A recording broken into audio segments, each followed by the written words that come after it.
Then Balaam said to Balak, "Build 7 altars for me here, and prepare for me 7 bulls and 7 rams here." Balak did just as Balaam had said, and Balak and Balaam offered a bull and a ram on each altar. Then Balaam said to Balak, "Stand beside your burnt offering, and I will go. Perhaps the Lord will come to meet me, and whatever he shows me I will tell you." So he went to a desolate hill. Now God met Balaam, who said to him, "I have prepared 7 altars, and I have offered a bull and a ram on each altar."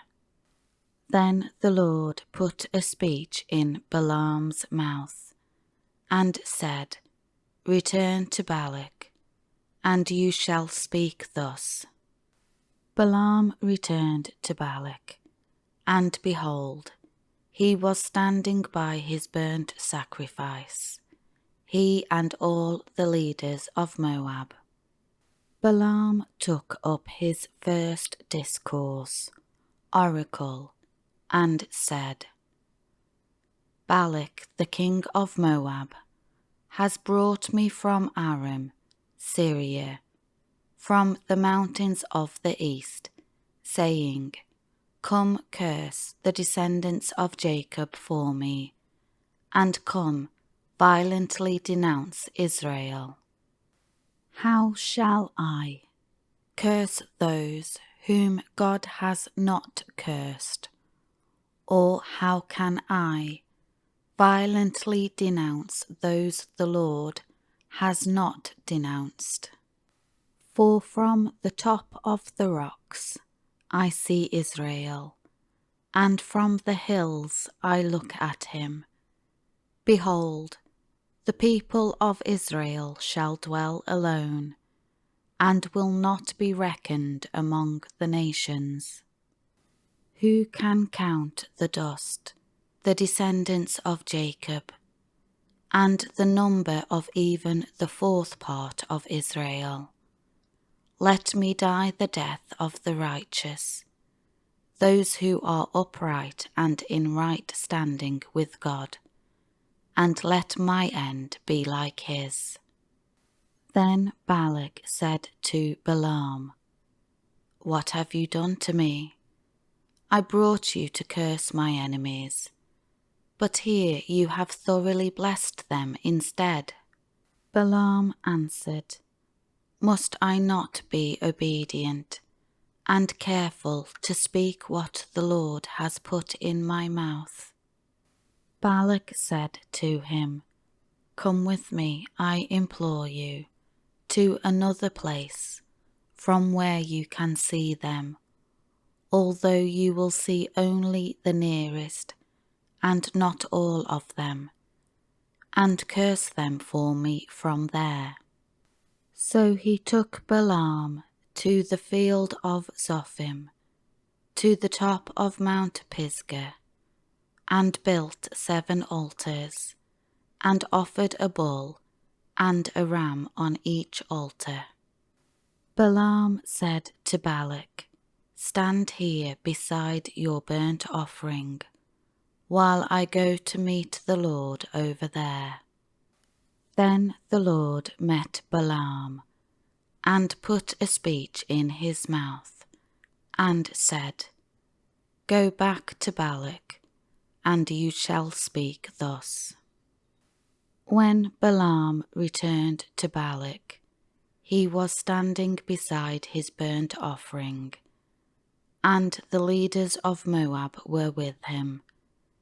And Balak said to him, "What has the Lord spoken?" Balaam took up his second discourse, oracle, and said, "Rise up, O Balak, and hear. Listen closely to me, son of Zippor. God is not a man that he should lie, nor a son of man, that he should repent? Has he said, and will he not do it? Or has he spoken, and will he not make it good and fulfill it?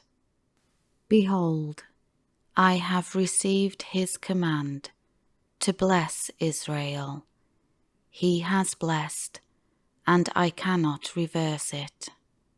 God has not observed wickedness in Jacob, for he is forgiven. Nor has he seen trouble in Israel. The Lord their God is with Israel, and the shout of their king is among the people. God brought them out of Egypt. They have the strength of a wild ox. For there is no enchantment or omen against Jacob, nor is there any divination against Israel. At the proper time it shall be said to Jacob and to Israel, what has God done? Behold, a people rises up like a lioness, and lifts itself up like a lion. He will not lie down until he devours the prey, and drinks the blood of the slain. Then Balak said to Balaam, neither curse them at all, nor bless them at all.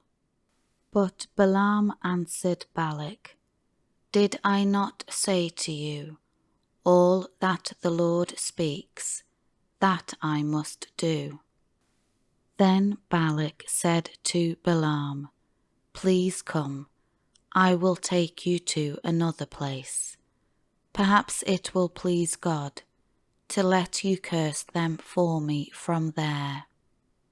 So Balak brought Balaam to the top of Mount Peor, that overlooks the wasteland. And Balaam said to Balak, build 7 altars for me here, and prepare for me 7 bulls, and 7 rams here. Balak did just as Balaam had said, and offered a bull and a ram on each altar.